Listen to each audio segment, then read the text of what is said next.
உங்களுக்கான இன்றைய வாக்குத்தத்தம்.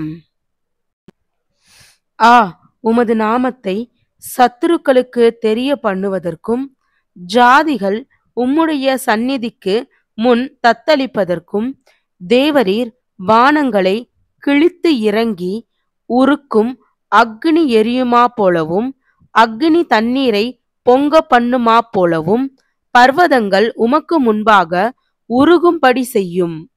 நாங்கள் எதிர்பார்த்திராத பயங்கரமான காரியங்களை நீர் செய்தபோது நீர் இறங்கினீர். உமது சந்நிதியில் பர்வதங்கள் உருகி போயின.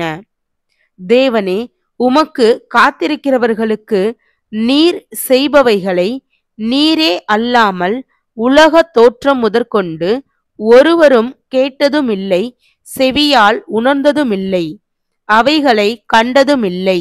ஏசாயா 64வது அதிகாரம் வசனம் 1 முதல் 4 வரை.